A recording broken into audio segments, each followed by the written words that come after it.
Hello नमस्कार दोस्तों। जो उत्तराखंड की हम सीरीज लाए हैं 12 जनवरी 2025 को जो एग्जाम हुआ था उसके 30 क्वेश्चन हम करा चुके हैं। 31वां क्वेश्चन इस प्रकार है। एक आदमी ने एक घोड़ा और एक गाय 3,000 रुपए में खरीदी। उसने घोड़े को 20% लाभ पर तथा गाय को 10% हानि पर बेच दिया। इस प्रकार उसे कुल सौदे में 2% का लाभ हुआ। घोड़े का क्रय मूल्य 1800, 1200, 2000, 1600। ठीक है। क्वेश्चन करने से पहले आपको मैं ये जो टर्म है क्रय मूल्य और एक होता है विक्रय मूल्य, क्या होता है?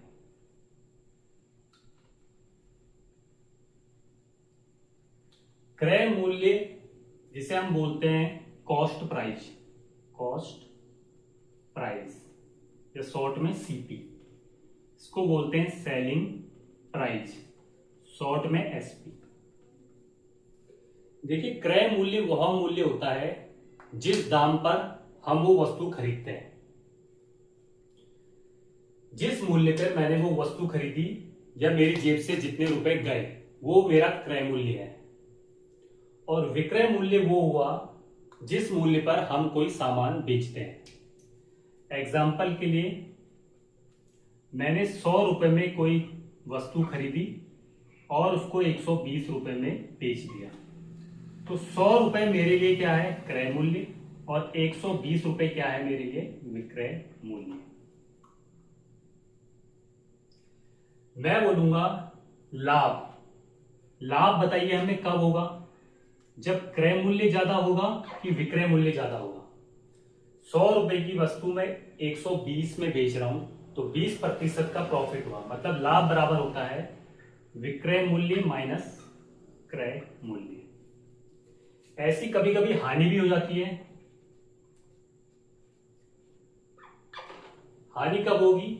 जब कोई वस्तु मान लीजिए आपको 100 रुपए की पड़ी और आपने उसे 90 रुपए में बेच दिया, तो हानि का फॉर्मूला हो जाएगा क्रय मूल्य माइनस विक्रय मूल्य।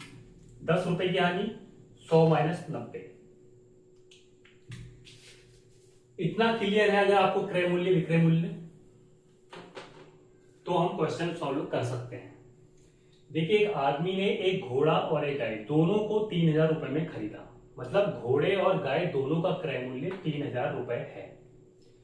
घोड़े को 20% के लाभ पर, गाय को 10% की हानि पर बेच दिया। इस प्रकार से कुल सौदे में कभी भी आपको इस टाइप का क्वेश्चन मिले कि एक चीज को इतने के लाभ पर, दूसरे को हानि पर बेच दिया, ओवरऑल से इतने का लाभ हानि हो गया, तो उसको हम सॉल्व करते हैं एलिगेशन मेथड से।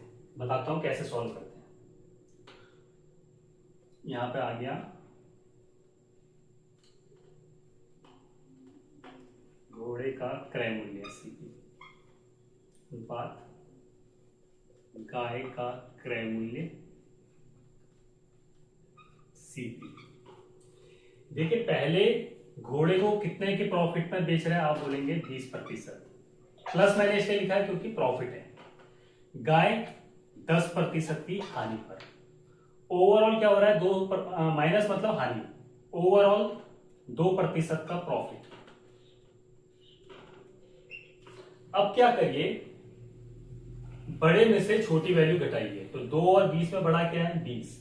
तो 20 में से 2 जाएगा 18। 2 और माइनस 10 में क्या बड़ा है? आप बोलेंगे 2। 2 में से माइनस 10 हम घटाएंगे तो कितना आएगा? 2 माइनस माइनस 10, तो माइनस माइनस प्लस का हो जाएगा, तो 2 प्लस 10 मतलब 12। 12 अनुपात 18। इसको हम छोटा करेंगे तो 6 से कटेगा, ये आ जाएगा 2 अनुपात 3। इसका मतलब घोड़े का जो क्रय मूल्य है और गाय का जो क्रय मूल्य है वो 2 अनुपात 3 के अनुपात में है। ओवरऑल इसकी वैल्यू कितनी दी है हमको? 3,000। और निकालना क्या है? घोड़े का क्रय मूल्य, मतलब इस 2 की वैल्यू निकालनी है। टोटल 5 किसके बराबर है? आप बोलेंगे सर 3,000।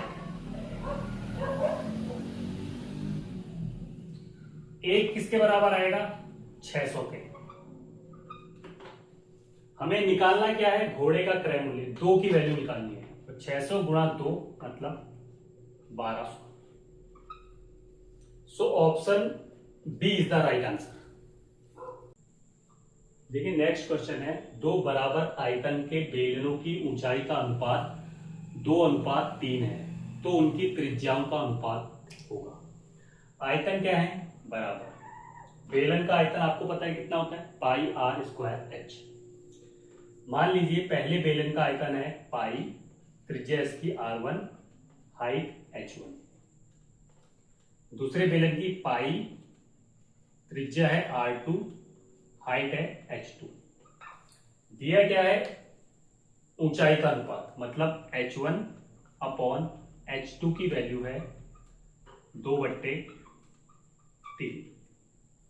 और निकालना क्या है? त्रिज्याओं का अनुपात, मतलब R1/R2 का रेशियो में निकालना है। पाई एक कांस्टेंट वैल्यू है जिसका मान 22/7 होता है, वो कैंसिल हो जाएगा। H1/H2 की हमें वैल्यू दे रखी है 2/3 और निकालना है R1/R2। तो यहाँ पे हम जो निकालना है उसको एक साथ रख लेते हैं। ये R2 इधर आ जाएगा अपॉन के नीचे, बट्टे H2/H1। मुझे एक बात बताइए, H2/H1 की वैल्यू कितनी होगी? तो आप बोलेंगे इसका उल्टा हो जाएगी, यहाँ पे H1/H2 तो, लेकिन यहाँ पे हमें जो वैल्यू चाहिए वो चाहिए H2/H1। तो H2 की वैल्यू कितनी है? 3 और H1 की 2। हमारा आ गया R1 का स्क्वायर अपॉन R2 का स्क्वायर बराबर 3/2। R1 के स्क्वायर अपॉन R2 के स्क्वायर को हम ऐसा भी लिख सकते हैं एक साथ, R1/R2 का होल स्क्वायर बराबर 3/2। जब ये होल स्क्वायर हटेगा तो क्या आएगा? R1/R2 बराबर, ये रूट के अंदर आ जाएगा, कितना? √3, और ये भी रूट के अंदर आएगा, √2। तो ऐसा कोई ऑप्शन है? C option. So C option is the right answer.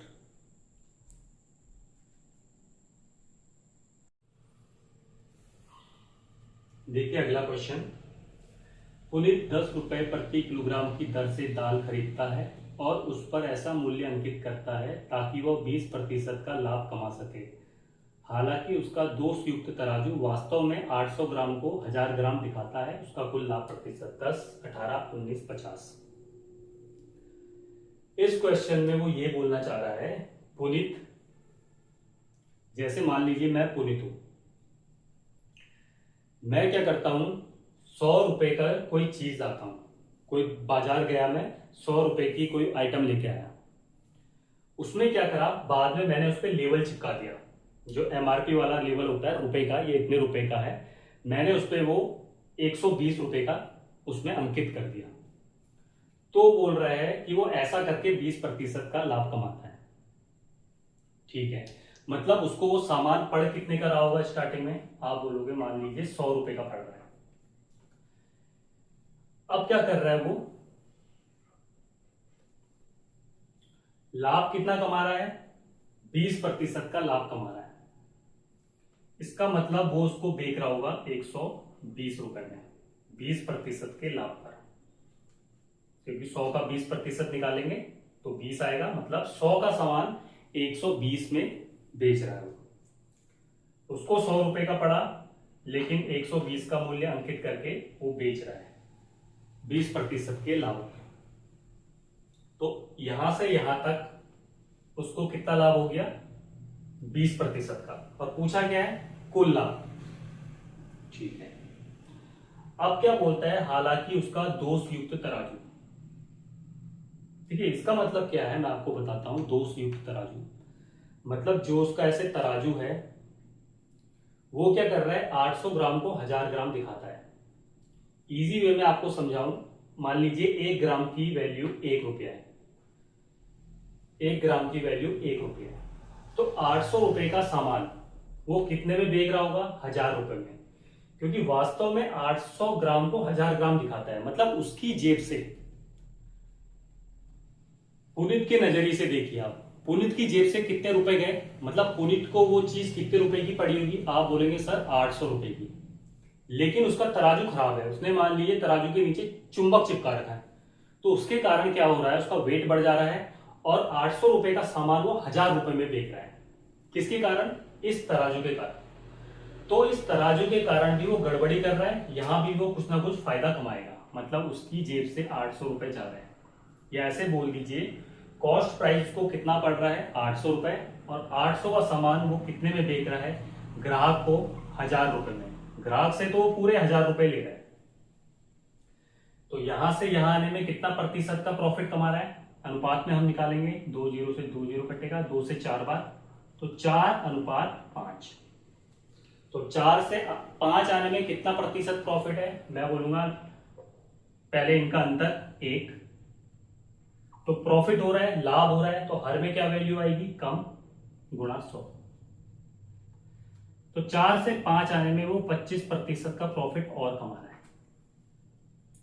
मतलब 120 तक तो उसने कमा लिया 20% का, इसके बाद 120 के ऊपर 25% और कमा रहा है। 25% 120 का निकालेंगे तो कितना आएगा, आप बोलेंगे सर 30 आएगा, क्योंकि 25% क्या है, 1/4, 4 से भागा देंगे 30 बार, तो 120 का सामान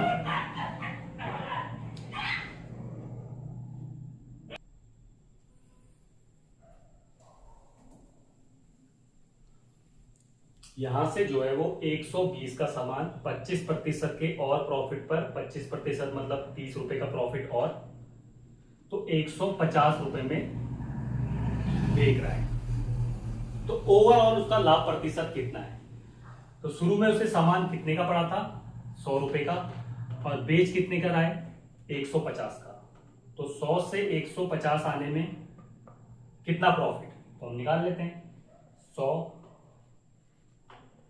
बाद 150, 50 से कट जाएगा 2 बार, ये 3 बार,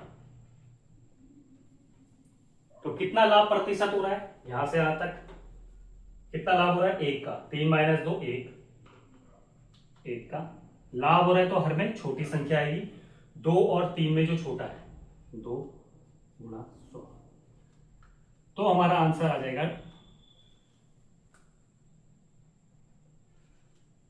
50%।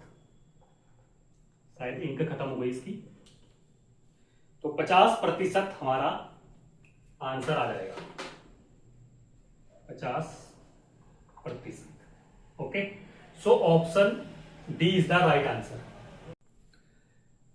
देखिए अगला क्वेश्चन है सिंपल इंटरेस्ट का, साधारण ब्याज का। रीना ने 1200 रुपए का ऋण साधारण ब्याज की दर से उतने समय के लिए लिया जितनी की ब्याज दर है, मतलब जितना समय है उतनी ही ब्याज की दर है। यदि उसने ऋण की समाप्ति अवधि पर 432 रुपए का ब्याज दिया हो तो ब्याज की प्रतिशत दर। देखिए साधारण ब्याज मैं आपको समझाता हूं पहले, इसका सॉल्यूशन करने से पहले क्वेश्चन का साधारण ब्याज होता है, नाम ही है इसका साधारण ब्याज, मतलब सिंपल इंटरेस्ट।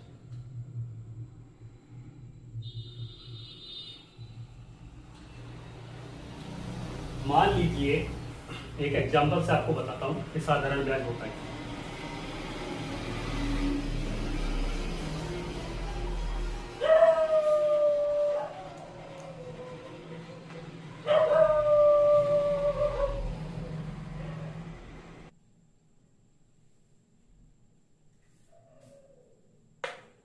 मान लीजिए मेरे पास 100 रुपए हैं, मैं रेट कितना है 10% के हिसाब से 2 वर्ष के लिए उसे बैंक में जमा करा रहा हूं, तो मैं आपसे बोलूंगा कि 2 साल बाद हमें कितना इंटरेस्ट मिलेगा साधारण ब्याज पे। जो 100 रुपए मेरे पास है स्टार्टिंग में, उसे हम बोलते हैं मूलधन। देखिए 100 रुपए, पहले साल रेट कितना मिलेगा इस पे 10%, तो 100 का 10% कितना आएगा, 10 ही आएगा। इसका मतलब पहले साल मुझे 10 रुपए इंटरेस्ट मिलेगा, तो 100 रुपए के कितने बन जाएंगे, 110। अगले साल जो इंटरेस्ट लगेगा वो मूलधन पे ही लगेगा। देखिए साधारण ब्याज में यही होता है, आपका हमेशा कभी भी जो इंटरेस्ट लगेगा, जो रेट है हमारा होगा, वो मूलधन पे ही लगेगा। तो नेक्स्ट टाइम भी हमें मूलधन कितना मिलेगा, पहली बार जितना मिला उतना ही मिलेगा, 10 रुपए। पहले साल, दूसरे साल, तीसरे, चौथे, हम कभी भी कितने साल में बोले तो इंटरेस्ट हमेशा हमें कितना मिलेगा, 10 रुपए ही मिलेगा। सिंपल भाषा में एक लाइन आप लिख दीजिए कि साधारण ब्याज के क्वेश्चन में जो ब्याज होता है हर साल सेम मिलता है। और वो सेम क्यों मिल रहा है, क्योंकि हम उसे मूलधन पर काउंट करते हैं। हमेशा इसका 10% ही मिलेगा, मतलब 10 रुपए 10 रुपए। तो यहां हो गया वो 120 रुपए। अगर मैं बोलता ये 100 रुपए का 5 वर्ष में 10% के हिसाब से कितना अमाउंट हो जाएगा या कितना ब्याज हमको टोटल मिलेगा, तो आप बोलेंगे कि पहले साल मिल रहा है 10, तो अगले साल भी मिलेगा 10 10 10 10, तो 50 रुपए इंटरेस्ट मिलेगा। मतलब 100 रुपए का हमारे पास मूलधन था, 50 रुपए का इंटरेस्ट मिलेगा, तो वो 150 रुपए हो जाएगा। साधारण ब्याज का जो फॉर्मूला होता है वो क्या होता है, सिंपल इंटरेस्ट, ऐसा ही मतलब सिंपल इंटरेस्ट। साधारण ब्याज बराबर मूलधन, पी बोलते हैं इसे प्रिंसिपल, मूलधन गुणा दर, रेट गुणा समय बट्टे 100।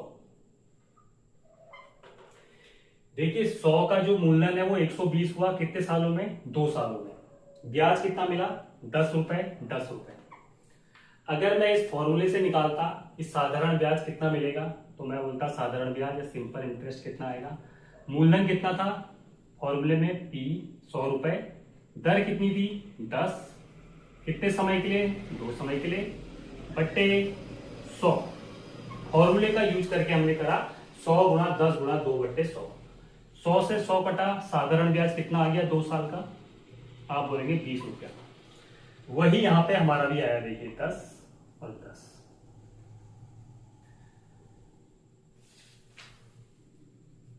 क्या बोलता है, 1200 का ऋण है, ब्याज की दर उतनी है जितना समय है, और निकालना क्या है दर, तो R इक्वल टू टी, ऐसा ही बोल रहे हो। ब्याज की प्रतिशत दर हमें निकालनी है, R की वैल्यू हमें निकालनी है, और R T के बराबर है, और R की वैल्यू हमें निकालनी है। तो हम इसी फॉर्मूले में रख देते हैं, सिंपल इंटरेस्ट। ब्याज कितना मिल रहा है, 432 रुपए। तो साधारण ब्याज बराबर मूलधन, मूलधन कितना है प्रिंसिपल, 1200 रुपए, दर हमें निकालनी है, समय हमें नहीं पता, तो समय किसके बराबर है, R के बराबर, तो ये R हो गया बट्टे 100।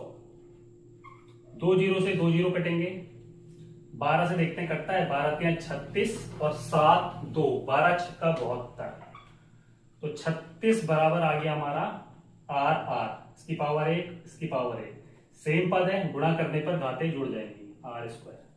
तो यहां से R की वैल्यू आ गई हमारी 6%। So option B is the right answer. 3 वर्षों में साधारण ब्याज की एक निश्चित दर पर 800 रुपए 968 रुपए हो जाते हैं। यदि ब्याज की दर 4% बढ़ा दी जाती है तो 3 वर्षों में 800 रुपए की राशि हो जाएगी। देखिए 800 रुपए जो मेरे पास थे वो 3 साल में कितने हो गए, 968। मतलब जो इनके बीच का अंतर है 168 रुपए। ये किसकी वजह से बड़े होंगे, 168 रुपए कहां से आए, इसको 3 साल में जो इंटरेस्ट मिला होगा उसकी वजह से। मूलधन था इतना, 3 साल का इंटरेस्ट है इतना, तभी तो 3 साल के बाद अमाउंट हम पे 968 रुपए हो गया। तो 3 साल का ब्याज कितना है, ये सिंपल इंटरेस्ट का आपको फॉर्मूला पता है, simple interest equal to P into R into T upon 100, principal into rate into time upon 100, simple interest साधारण ब्याज। 3 साल का साधारण ब्याज क्या है, SI का फॉर्मूला, तो यहां पे रख लेते हैं 3 साल का 168। मूलधन क्या था हमारे पास स्टार्टिंग में पैसा 800 रुपए, R हमको नहीं पता, टाइम कितना है 3 वर्ष बट्टे 100। 100 से कटेगा ये पूरा 8 बार, 8 से ये कट जाएगा, 8 दूनी 16, 8 कम 8, और 3 से 21 7 बार, तो आर की वैल्यू आ गई हमारी, रेट की वैल्यू 7%। यदि ब्याज की दर 4% बढ़ा दी जाए, तो 7 पहले थी, 4 बढ़ा दी, मतलब नया रेट कितना हो जाएगा, 7 + 4 11%। तो 3 वर्षों में 800 रुपए की राशि हो जाएगी।